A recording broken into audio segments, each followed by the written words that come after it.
Welcome to Canada's most irreverent talk show. This is the Andrew Lawton Show, brought to you by True North. Hello and welcome to Canada's most irreverent talk show. This is the Andrew Lawton Show on the whatever day. I have no idea what day it is. It's Wednesday, I think. We're now getting to the point of the year where no one has any idea what day or time it is. At a certain point, we'll all just be in that weird twilight period between Christmas and New Year's, in which we really have no idea if we are even still alive. But we're not quite there yet. It's Wednesday, December something or other. It doesn't really matter too much. I know most of you have probably listened to the podcast anyway, which who am I to presume that you are listening to it on the day that I am recording it on. So with that out of the way, I will say it is the finale of COP28, which is the big giant climate confab in Dubai. Now, they don't do these things by Zoom because everyone knows if you want to save the planet and have people reduce their emissions, you all have to fly on your planes from around the world to one particular country and have 100,000 people there in that city who are using all the hotel rooms, who are eating all the fancy steak dinners, who are consuming all of the resources that are required for a conference of this nature. That is the way you solve the climate crisis, and don't let anyone tell you otherwise. Well, COP28, it's easy to look at this as being one big, giant gab fest, but the problem is that when the countries get together to gab, it comes at a cost to the rest of us. The things that they talk about there are things that are implemented as policy in countries around the world that want to go along with dismantling their economy and their reliance on oil and gas for this weird almighty climate goal. All the while, places like China and India just kind of sit in the room and nod along, knowing that they're going to continue to industrialize and build and develop and emit, and they will be the ones that get to benefit when Canada decides that we need to phase out oil and gas.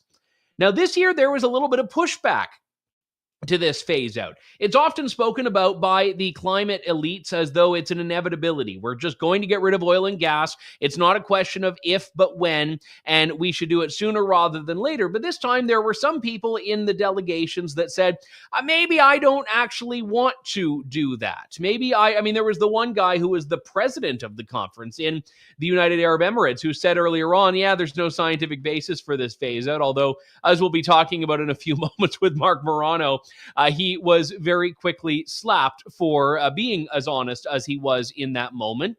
But it's important to understand the ideological outlook that the UN and the people that are running these conferences have. Now, this is where I go back to the very beginning of this, when Simon Steele from the United Nations kicked things off with a very grim picture about how things are. Take a look. We must teach climate action to run. Because this has been the hottest year ever in humanity. So many terrible records were broken. And we are paying the price with people's lives and livelihoods. We're standing at a precipice, facing the global stocktake. And we've got two options. Either we can note the lack of progress, tweaking our current best practices, and encourage ourselves to do more at some other point in time. Or we decide at what point we'll have made everyone on the planet safe and resilient. We decide to fund this transition properly, including the response to loss and damage. And we decide to commit to a new energy system. If we do not signal the terminal decline of the fossil fuel era as we know it, we welcome our own terminal decline. And we choose to pay with people's lives. Ooh, wow, quite the motivational speaker there. He's a regular Tony Robbins. It's basically, you're all going to die unless we in this room decide to save you. But the only way we do that is by teaching climate action to run. This is like the new UN children's book, See Spot Run, See Climate Action Run, See Climate Action Walk, See Climate Action Crawl. But you only get to finish the book if the climate action is running. It needs to be in a dead sprint, which means they need to accelerate all these things they were talking about. No tiptoeing around and saying it's not working. You've got to go faster. You've got to go harder. And again, all of us around the world are the ones that have to pay for it. What they're talking about here is monumental changes. They're talking about wealth redistribution. They're talking about, as they agreed today or yesterday, to a phase out of oil and gas. There was a bit of pushback, a bit of debate about this. They weren't all entirely on board with doing this. But in the draft agreement that all countries, including Canada, signed on to, they said they are going to commit to a transition away from oil and gas, a phase out of oil and gas. Now, this may not be breaking news. Justin Trudeau has used this language in the past, but it certainly re-ups and reiterates that commitment. Now, Steven Guilbeault, the Environment Minister, who's been in Dubai, I didn't know you could travel when you have a criminal record, but I guess he could. He's been just downright giddy about this. There was the head of Greenpeace Canada posted this tweet thread that I wanted to share with you. Keith Stewart says, is that tang in the post-COP28 morning air from the salty tears of oil lobbyists or from the blood in the water that is their balance sheets weighted down by what are now inevitably stranded assets?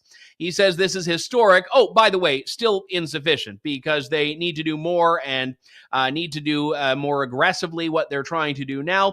And then he lauds, of all the people there, Steven Guilbeault in particular. Now, Steven Guilbeault, of course, responds to this, has a little bit of a Twitter bromance with the climate radical. Thank you so much. And yes, probably a mix of all of the above. Winky face emoji. Oh, just so cute. Isn't it nice to see climate radicals all singing from the same songbook in this? Well, we're going to talk about this in a bit more detail, but I first wanted to bring in Marc Morano, who has gone into the belly of the beast once again. He was in Dubai at COP28. He's been, we had him on last year when he was at what he termed the Sharm el Shakedown in Egypt. Marc, good to talk to you. Thanks for coming on today. Thank you, Andrew. Happy to be here. I'm finally back from Dubai, one of the greatest cities I've ever visited, by the way. Yeah, so last year you rode in on the camel at what you dubbed the Sharm el Shakedown in Egypt. Today it's, or this time it was Dubai. What's been the overarching theme of it? What was the flavor of the conference this year? It was, I would say, delusion, insanity, and a complete lack of any basis in grounded reality. So that was the theme. And what I mean by that is they literally are demanding everyone, and including the final text, say that we need to phase out fossil fuels for the world. They are literally believing their own bullshit. They're believing that solar and wind are going to replace fossil fuels, and they need to formally enshrine it now in United Nations climate agreements. It got so bad that the president of the COP pushed back on this with the former president of Ireland, Mary Robinson. And he said, of course, there's no science to support that. And he was right. The UN's own documents from ClimateGate, Phil Jones, a lead UN scientist, admitted that the whole net zero 1.5 degree, 2 degrees Celsius temperature goals were pulled from thin air. They're just political goals.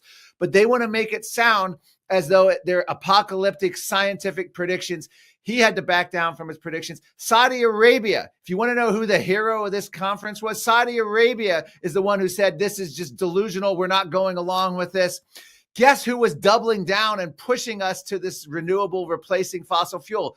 China. China at this conference literally said, literally doubled down and wanted to make sure that the United States relied more on China because China was the one pushing us. If they get us off more and more fossil fuels and more renewables, guess what? It makes us, the once free West, more and more dependent on China, which essentially has a monopoly now, either through China and through their African subsidiaries with the underage kids and poor human rights and low environmental standards, all the mining. So that was the theme. It's literally to end the fossil fuels. And then, of course, the secondary themes included things like our Vice President, Kamala Harris, showing up and pledging $3 billion plus to the UN Climate Slush Fund. And guess what? This money, guess who the highest attending delegations are historically? African nations, South American nations, the poorest nations are in high attendance at these conferences. Why would that be, you may ask?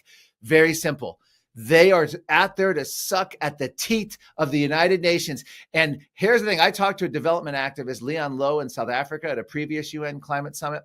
He said this money will go to the country's leaders who are best able to keep their citizens locked in poverty. So if you're a socialist dictator, authoritarian in Africa, you are now going to be getting the most UN cash, more than other leaders, because you can keep your citizens locked in poverty. Aside from that, even the Financial Times thought this was going too far.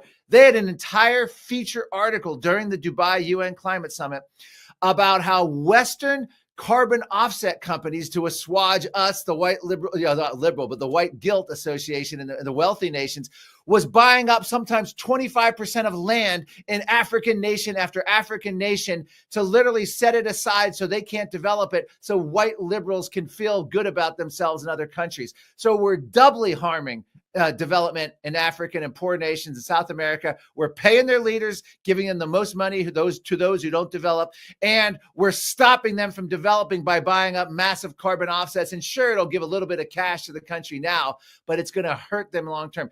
It's just insanity from beginning to end. Let me go back to that comment you alluded to by the president of COP. This was Sultan Al Jaber, I believe, yes, who comes out representing the UAE and says that, oh yeah, no, there's no science. It doesn't make sense, this whole phase out of oil and gas, which is a very consistent position with being the guy who is tasked with handling this file on a very oil-rich nation. Last year, the conference was in Egypt. Again, Egypt is not a country that is not making money off of its oil reserves here. I think it has like the 6th largest in Africa or something like that. And the UAE, an even larger supply. So, yeah, I mean, these countries hosting these summits in the first place, like, is it just paying lip service? Like, are they even true believers in this? No. What the way this works is I've been to 18 out of the last 20 since 2014. And I've also been to 2 UN Earth summits.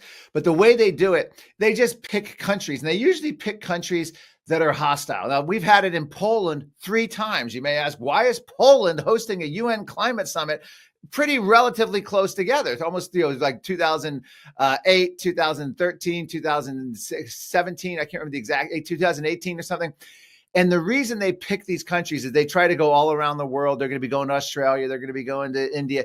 But they try to pick countries where they try to woo them in. So they want to give them business. But just hosting a UN climate summit, this was the largest ever. It's 100,000 plus people. So first of all, it's good PR for the UN to these countries. It's a sort of payout saying we're going to bring in an unbelievable amount of business. Think of 100,000. Oh, yeah. Well, when they had it in Glasgow, there was not a single hotel room available in the entirety of Scotland that week. It's the biggest thing going. I mean, I can't think of any other corporate, World Economic Forum, even I don't even think the WHO is this. This is probably the largest international conference, that I'm aware of. Anyway, 100,000 plus participants. This was a record. So that's one thing. And then they bring in all the people and they sort of shame the countries. That's what they did with Poland. And I went with Polish miners, and the Polish government was never that happy, but they're always willing to host them. So they figure they're having a dialogue. So what happens here is they've had it in the Middle East a couple times. They've had it in Qatar, in Doha, a couple places, a couple other locations in the Middle East. And they're going there because they want to highlight that they can be part of this UN climate summit. And a lot of times the way they get the developing world is they're paying their leaders to come.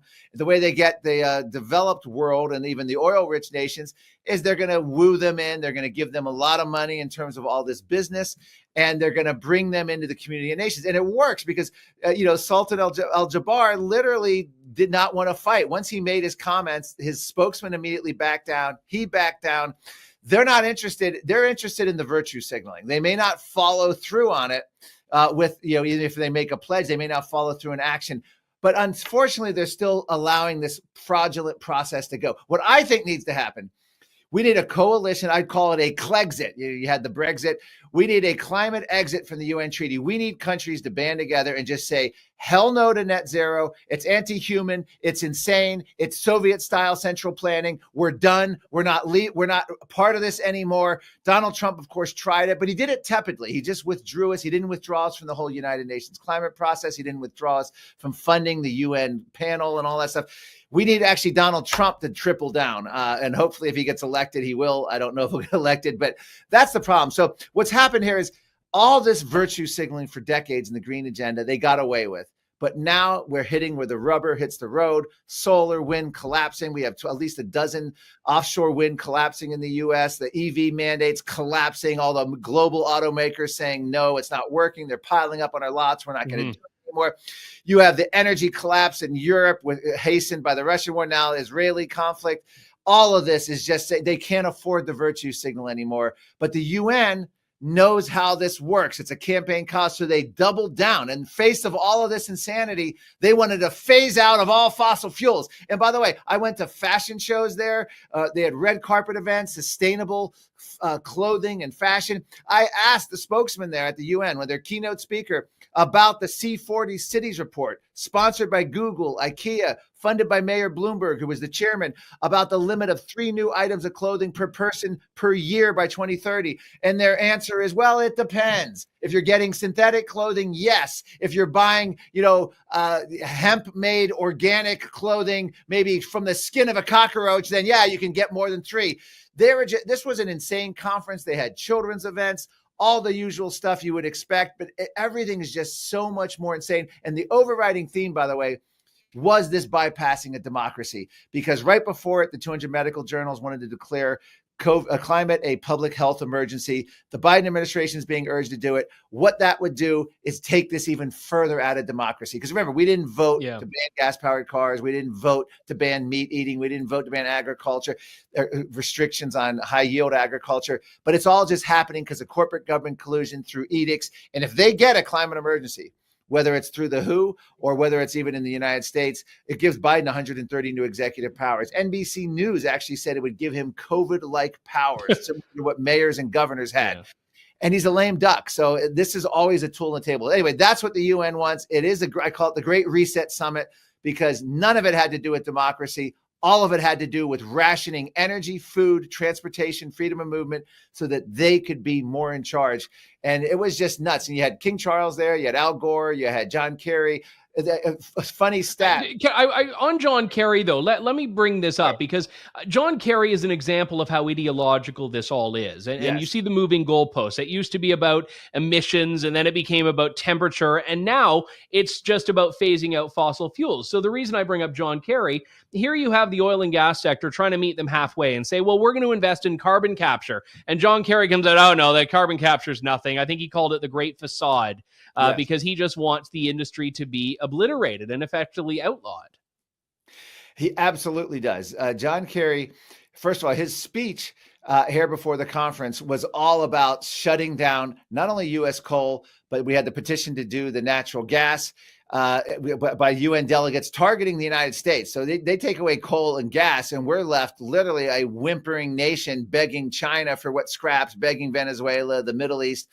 John Kerry has no problem with any of that, because in his mind, ideological mind, his legacy for the world is going to be saving the planet. And he really thinks that in order to do that, you're going to break a lot of eggs to make this beautiful utopian omelet of some kind of world. And he's pushing that. He's also pushing, as you mentioned, carbon capture and storage, and the money going into that is insane. But here's the thing that you have to understand. The Inflation Reduction Act, so-called in the United States, was probably the most evil genius bill that we've ever seen passed by the United States Congress, certainly in the green energy environment. Unlike the President Obama's green stimulus of 2009, which was a boatload of money, I think it was like $70 billion, it got dispersed and then it sort of died out. So you had a lot of success stories, and then these companies would go bankrupt and disappear, and Solandra, et cetera. Yeah. But the difference with this, and here's the thing, Politico has a whole article.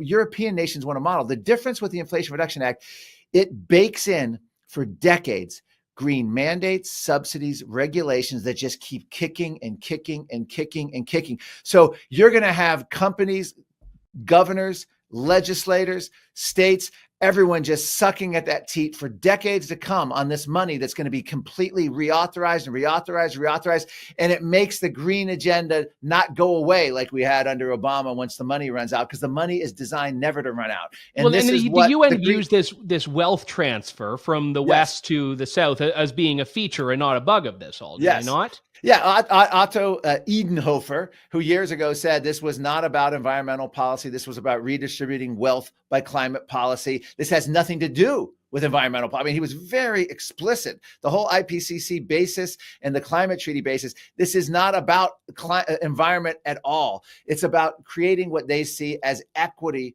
in the world. And unfortunately, even though I would say climate skeptics, if you will, are winning, we just had a Nobel Prize winning scientist, Dr. John Clauser, who won the Nobel last year, come out and say climate basically is a, he didn't see the word hoax, but he said basically was pseudoscience and it was nonsense. And he went on, and the Washington Post actually featured it. You know, Nobel winner dissents on climate. I mean, I bet the reporter and editor who allowed that article to go to with that headline has lost their job or been demoted. But none of that matters because they now, post March 2020, know the game plan forward. And the game plan forward is not about public opinion. They could care less that recent public polling, and at least in the US, is showing skepticism and reaching new heights. People don't trust the institutions. They could care less about what people don't trust, whether it's public health now or the climate agencies, because they have their model. They're going to bypass democracy. They have corporate government collusion. We now have banks who are joining up saying they're not going to give car loans to people who want to buy gas-powered cars, in working in collusion with the ESG, with the BlackRock, with the United Nations and the World Economic Forum. And so we are citizens facing perhaps something we haven't ever faced this nakedly. They are just doubling down on raw power and bypassing a democracy with corporate government collusion. And that's what this UN conference was celebrating. That's why if you watched it, you were just like, this is insane. They're talking about phasing out fossil fuels. They're talking about billions here. They're talking about Soviet style central planning for decades into the future with all this net zero. I mean, again, regulations on every aspect of your life, down to how many clothes you can buy, to the cars, to your thermostat, to your diets. The World Economic Forum was there. The World Health Organization was there. It's just incredible. And by the way, one little note is the British Foreign Secretary, Richie Rich, as Mark Stein calls him, Richie Sunak, and King Charles all flew on 3 separate private jets to the conference. But it's okay because they're important. The same conference, by the way, which CNN coincided an article, literally CNN travel article, and I have it as my headline at Climate Depot, carbon passports are the thing of the future for travel. They're talking about massive restrictions on international travel when we need carbon passports, limits. When you hit your max, you can't travel. We have activists saying under declared climate emergency, you can't just fly whenever you want. It has to be, quote, morally justified. This was all the sentiment at this UN conference. They have like the diplomatic passport equivalent of the carbon passport. On theirs, it's very much a different rule. Yes. They have a higher limit or no limit at all. You did great work there. Glad you made it out alive. Marc Morano, you can check out his work over at climatedepot.com. Thanks so much, Mark. Thank you. And we also did a protest, which you can go to Climate Depot and see. We did a just say no style protest. We blocked traffic and we said no to net zero and no to meat bans. So we did you destroy any priceless art? No, we didn't. Yeah. Okay. All right. Well, you have some standards, unlike the other folks you're up against. Mark, thanks very much. Thank you, Andrew. Appreciate it. Always good to talk to Marc Morano. Actually, I think we have the video of his little I think we have the video of the protest, right, Sean? Can we play that? CFACT, in the tradition of just say no to oil, decided to just say no to net zero by conducting a bus blockade at the UN Climate Summit in Dubai.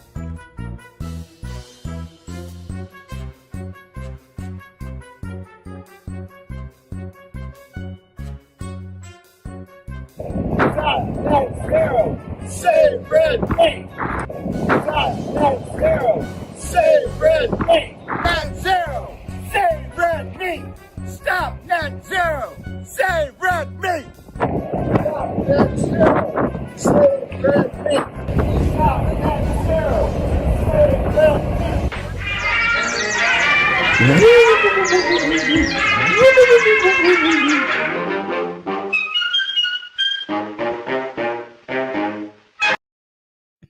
Stop net zero, save red meat. You know what? I'd vote for anyone that runs on that platform alone right there. Stop net zero, save red meat. Yes, save the red meat. You know, all these climate bureaucrats, when they go to these conferences, are eating a healthy diet of red meat. I'm actually going to be going back to Davos in January with Sean and with our reporter and editor, Cosmin Georgia. We're going to be reporting from WEF. And I assure you, they may love writing about and talking about fake meat, but there is absolutely real meat on the menu. menu whenever you go to those swanky Swiss Alpine restaurants over there, as I'm sure there was in Dubai, there was in Egypt, there will be next year in Australia, and all the like. So you can catch up with Marc Morano's coverage over at climatedepot.com. Wanted to turn from the global to the provincial, but to further complicate things, the provincial tends to be the national in this particular context. Ontarians are very, very, very familiar with a guy by the name of Mike Harris. Mike Harris was elected Premier of Ontario just under 30 years ago, back in 1995. And what was interesting about the Harris years is that they're held up as being, by so many people in the province, especially teachers and basically just teachers, as being this great villain. I mean, his name is a curse word.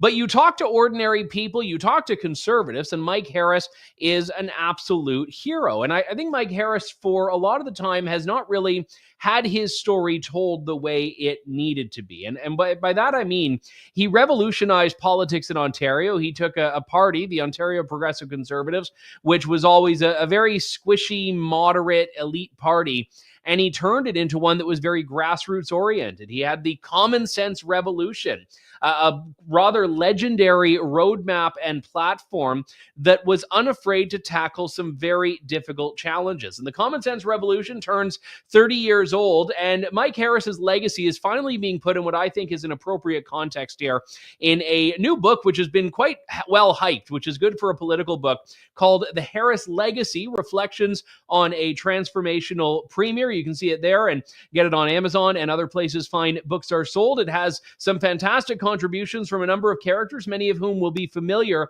And it was edited by my favorite Alister Campbell. No, not that hack that works for Tony Blair, but the much superior Alister Campbell, who joins me on the line now. Alister, good to talk to you. Thanks for being with me today. Absolute pleasure. Thanks for the invitation. So let's start with the why now, because Mike Harris has for decades now been out of public life. Every now and then he may pop up in an interview, but why did you feel this was an anthology that 2023 warranted? So I think the urgency of this maybe didn't get felt by others, but during the period when Premier Ford named Mike Harris to be a member of the Order of Ontario, there was this mini tempest in the media teapot, and it became very clear that the only historical legacy that the mainstream media wanted to cover was Walkerton and Ipperwash. And I felt strongly that the real history was being kind of canceled. And so at the side of my desk during COVID, I started recruiting different specialist authors to help me kind of write the true historical record of the time, policy area by policy area. And I was able to recruit some fantastic talent, from David Frum through Jack Mintz through Bill Robson. But I didn't just kind of ask Tories. I asked Liberals, I asked Greens, I asked academics, I asked journalists who were nonpartisan. And the core takeaway is maybe the most intriguing part of this legacy. It turns out almost nothing he did was reversed. And so maybe all of this kind of mainstream take of, Harris is a brief blip in the otherwise benign progressive trajectory of Ontario politics isn't right. And that in fact, through education and welfare and tax rates, all the way through municipal reform and parkland creation and the protection of the Oak Ridges moraine, just on a consistent policy area by policy area basis, what Mike did turned out to be permanent. And we're actually living in Harris's Ontario today. I ran as a PC candidate in the 2018 election. And what was always so fascinating is you'd knock on doors and you'd walk up to this giant mansion of a house. I'm exaggerating a little bit, but by London, Ontario standards, a mansion. And, the person would come to the door and be like, I'm a teacher and we still haven't recovered from Mike Harris. And you'd look at, well, your husband looks like he's in the pool back there. And, this house is pretty big. But there does seem to be this very revisionist approach that unions, public sector unions, have about Mike Harris in particular, which was that, he just decimated them and crippled them. And when you say that nothing has been reversed of his legacy, I guess maybe there's a bit of truth that there is still some lingering effect in the public sector from what he did. But where does that come from? Because I can't think of a politician that still has as much venom 30 years after the fact. I mean, even George Bush, I think, was viewed more favorably by people that hated him more quickly, but Harris never really got that. The intensity of the public sector union resistance to the changes that were implemented during the Common Sense Revolution was visceral. And it actually started before Harris. The NDP government of Bob Rae tried to introduce something called the social contract, which was an effort to save union jobs but still control government spending. And it ripped that party apart. And in the course of that, I think he discovered he probably wasn't actually an NDPer himself. So the war began before we got there, and it just intensified when we did. Somehow the teachers' union leadership convinced themselves they were all Arthur Scargill, and Mike was Margaret Thatcher, and they were the coal miners, and if they didn't fight back, they would be exterminated, which of course, given the critical function the public sector teachers' unions perform in our system, is absurd. But somehow they've managed to maintain this intensity. The core point in Bill Robson's excellent chapter on education is, in fact, that Ontario kids' scores on exams relative to other provinces and other countries in the world improved during this time. And what's lasted? Standardized testing, grade 3, grade 6, grade 9, published results, mandatory literacy exam before you graduate. All of that component of what was in the Harris reforms of the time, hated by the teachers or not, it's still there. And even when the teachers got what they thought was a more benign regime in McGuinty and Wynne, those things were not changed. And nor was the centralized negotiation between the province and the unions, which was a revolutionary part of what Harris did. It did not go back to negotiation with 78 amateur boards of education up against the strongest and smartest and most sophisticated public sector unions in the world, I think. There was a time, I mean, if you go back now, 20 some odd years, where people were pushing him to move to federal politics. And Mike Harris was being courted to run for the leadership of the Canadian Alliance. Now, I mean, obviously, I think a lot of people were probably happy with what ended up happening, Stephen Harper winning and then eventually merging the parties. But what was it that you think prevented him from trying to really parlay what he had done in Ontario into something bigger? Because I think he did have an opportunity to do something. I mean, even if he didn't end up leading the Alliance, he probably could have been a federal cabinet minister and had a bit of a different trajectory than he chose to, which was transitioning into relative obscurity after office. Yeah, so I think a couple of thoughts there. First of all, a key contribution of the Harris legacy was 3 of the most outstanding cabinet ministers of the Harper government: Flaherty, Baird, and Clement, all of whom were blooded in the revolution and made, I think, significant contributions because they had already done big change at the government level in Ontario. I think, honestly, people underestimated just how hard the job was of implementing that common sense revolution. And when Mike stepped down, when asked if he had any regrets at that final Queen's Park press conference, and he answered yes, he should have done more faster. But I think he was genuinely done. I think he felt like he had come with a mission. He'd executed against the plan. As we now know in this book, what he contributed has led to the Ontario that honestly remains one of the most attractive places to move to in the world if you can get here. And that's a lasting legacy. And I don't feel like he needed to do more in his own head. You will also see in this book 2 excellent contributions on what he did in federal-provincial relations, one by the late Hugh Segal and one by a former bureaucrat, Craig McFadgen, that shows, in fact, that Mike had a huge impact on the rebalancing of the Canadian Federation itself after the near fatal experience of the Quebec referendum, and that Mike had already done an awful lot on the federal stage as well without ever having, I think, felt the need to run himself at that level. I know you were obviously involved heavily in the 95 campaign in particular. As your bio says, you were the message guy. Everyone knows titles are always a bit murky on campaigns. But I did want to ask you about his approach to messaging, because one of the criticisms that I've heard about Mike Harris, and I don't know if you would agree with it or not, is that he was so focused on the policy that he often didn't think about as much the messaging of it and the packaging of that policy. And I'm curious what your take on that was with your involvement in that campaign, and just in general, a 30,000 foot view now that you have the benefit of hindsight on his government.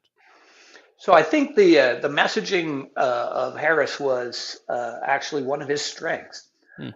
Somehow he radiated a kind of a sense of a normal guy who was, tackling big projects and trying to get things done, and then did what he said. It wasn't just the shock of coming from 30 points behind in 6 weeks to a landslide majority in 95.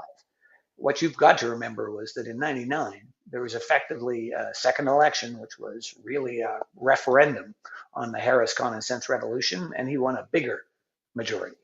And the messaging of Harris, I think, was tight and effective. But you're right, he was a policy premier. And that's not always the way to win. Some people can do it with the right image or the right tone. I think of a politician who promised sunny ways, and you can't remember much else. And we may be all paying a price for falling for that. But in the end, Harris had, I think, excellent messaging and strong policy. And as we're watching the term common sense be given a new lease on life federally by the conservative leader now, I think it's important to reflect on how the brand needs to be connected to content in order for it to be as effective as it was when Mike Harris used it. One of the big challenges in federal politics for the Conservative Party has always been the factionalism. You have to, unite Quebec Tories and Atlantic Canadians and Albertans and rural red Tory, urban blue Tory, all of this. Ontario doesn't have as much factionalism. There still is some, and I'm curious, especially with where he came in the history of the PC party, a party that had the much discussed dynasty and was not really a hard line, what we would call blue Tory party. How was he at that party unity factor? How well did he bring his supporters and members behind what he was doing? Well, it's probably one of the more controversial chunks of the book, but the discussion about how he unified the party by winning a one member, one vote convention, the first of those, was actually critical. He went into that first election in 1990, barely survived, picked up a handful more seats, but was still in third place. But because he had won in a one member, one vote system, he actually had the full support of the party. He did a masterful job between 90 and 95 in bridging the different factions of the party by bringing the top talent from across the different factions into his campaign team. And then I think allowing that team to create a strategy that worked for his personality, met his demand for policy content, and then allowed the campaign to focus on things that unified conservatives, lower taxes, balancing the budget, significant welfare reform, significant education reform, pretty meaty content, but stuff that as conservatives, it spoke to everyone. And then there were some surprises in that people forget now. We swept the 905. It turned out that mandatory work for welfare was incredibly powerful policy in new immigrant Hindu, Muslim, Sikh communities that I'm not sure we'd pulled accurately on that before, because it spoke to their community values in the same way that it spoke to Ontario's community values. And what Harris was able to achieve in bringing a whole Ontario together and a whole party together by focusing on stuff that actually works for everyone, except perhaps some teachers, was pretty potent and actually can and will work again.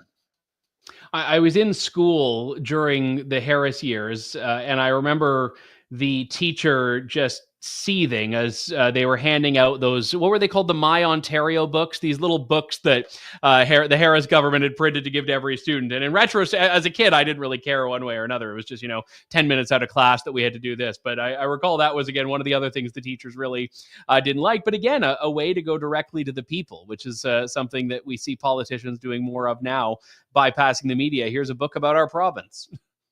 And I think that what we achieved right from the start, putting out the platform a year in advance, we printed 2.5 million copies of that platform. Mm-hmm. So everybody could read it for themselves, do the math, kick the tires, look under the hood, and decide whether they liked it or not.